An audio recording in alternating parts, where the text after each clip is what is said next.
Shalom, salam sejahtera bagi Bapak Ibu, Saudara-saudara, anak-anak yang dikasihi oleh Tuhan Yesus Kristus.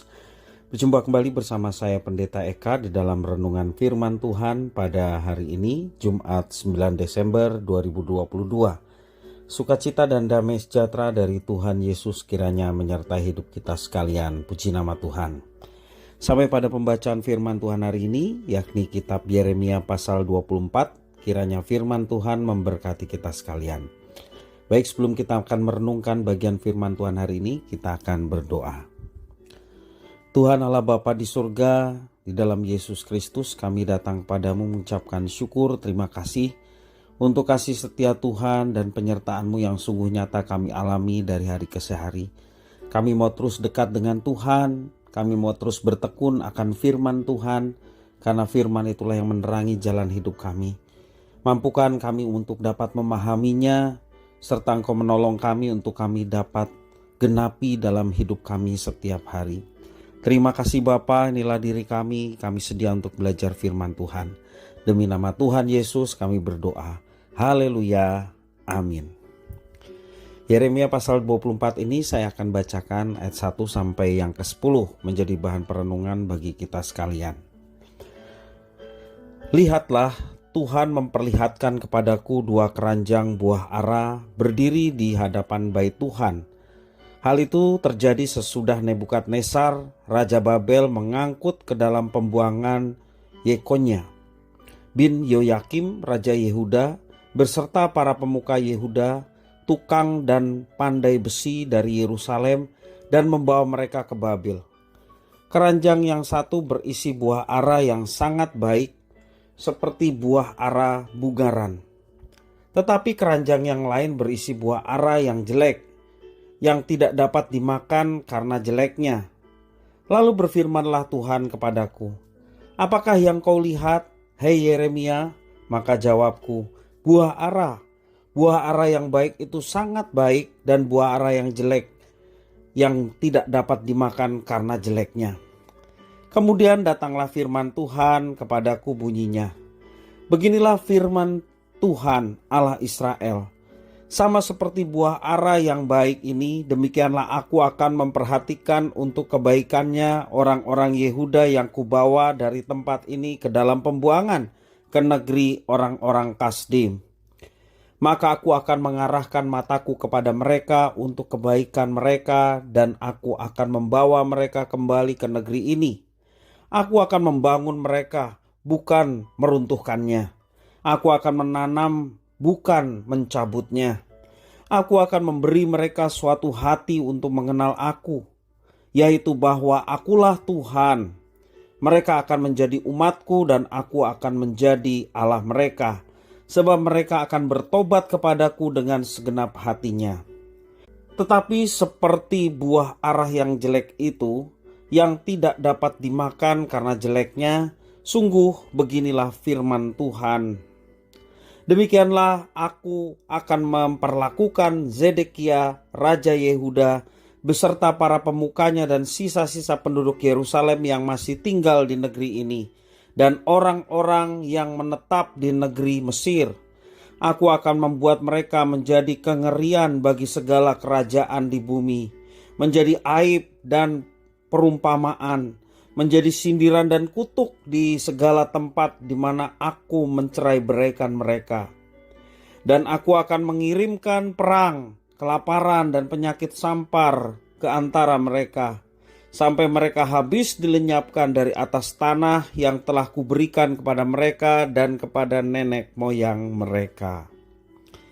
Bapak Ibu, saudara-saudara yang dikasihi oleh Tuhan, renungan pada saat ini kita perhatikan ada ilustrasi yang Tuhan berikan kepada Yeremia mengenai buah ara yang baik dan buah ara yang jelek.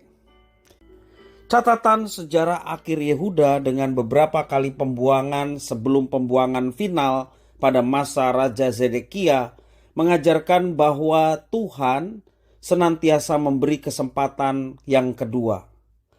Hanya sayangnya kita cenderung mengabaikan hal itu, malah menganggapnya tidak perlu diperhatikan dengan serius. Penglihatan mengenai buah ara yang baik dan buah ara yang jelek ini didapat Yeremia setelah peristiwa pembuangan pertama yang dicatat dalam sejarah Israel. Lebih kurangnya tahun 598 atau 597 sebelum Masehi. Raja Yoyakin meneruskan pemerintahan ayahnya, yakni Yoyakim, yang memberontak kepada Babel. Nebukadnezar mengirimkan pasukan untuk mengepung Yerusalem dan akhirnya menawan Yoyakin ke Babel. Kelak kita membaca Yoyakin mendapat belas kasihan dari Nebukadnezar sehingga bisa makan di hadapan sang raja. Buah ara yang baik melambangkan kaum buangan termasuk Yoyakin yang ada di Babel. Merekalah yang selamat dari pembantaian Nebukadnezar dan akan menerima kebaikan Tuhan karena bersedia menerima hukuman Tuhan atas dosa-dosa mereka.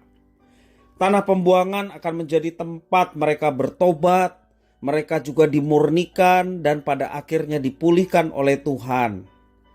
Merekalah sisa Israel yang akan dibangunkan kembali sebagai umat Tuhan sesuai dengan ikatan perjanjian, yakni perjanjian Sinai kepada nenek moyang mereka.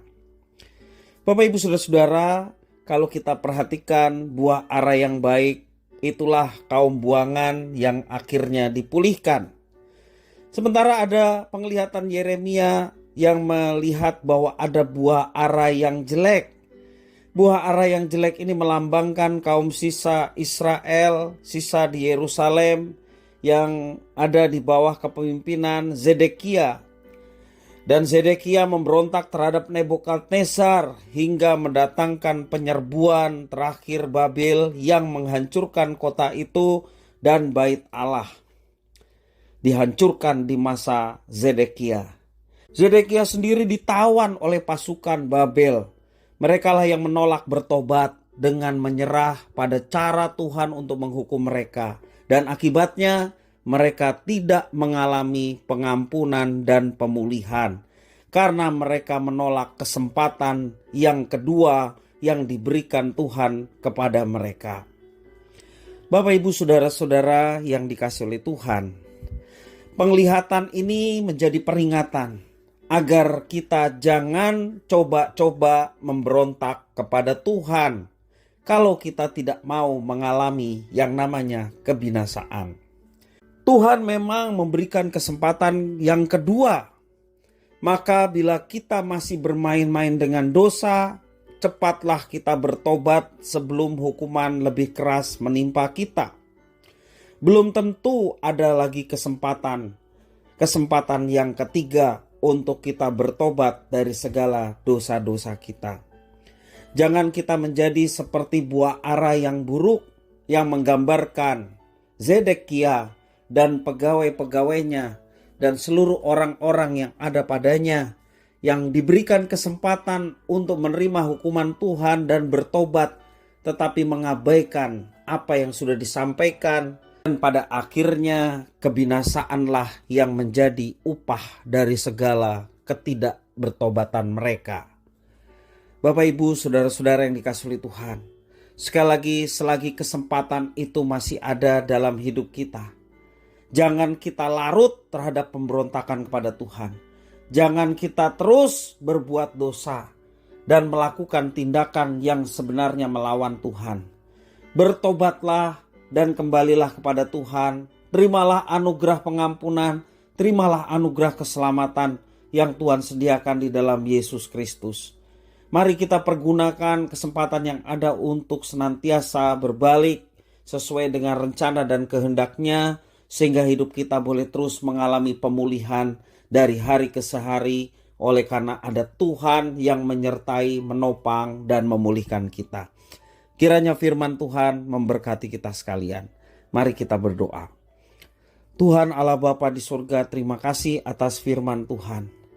Kalau kami ditegur oleh firman Tuhan, kami sungguh bersyukur. Oleh karena Engkau yang mengingatkan kami karena kasih sayang-Mu kepada kami. Biarlah kami meresponnya dengan bertobat dan meninggalkan setiap perbuatan yang tidak berkenan dan mau hidup seturut dengan rencana dan kehendak-Mu. Terima kasih ya Tuhan, mampukan kami untuk menjalani kehidupan seturut dengan yang Engkau inginkan, sehingga nama Tuhan dipermuliakan dan hidup kami boleh mengalami berkat Tuhan. Terima kasih Bapa, inilah diri kami dan ucapan syukur atas firman Tuhan. Demi nama Tuhan Yesus kami berdoa. Haleluya. Amin.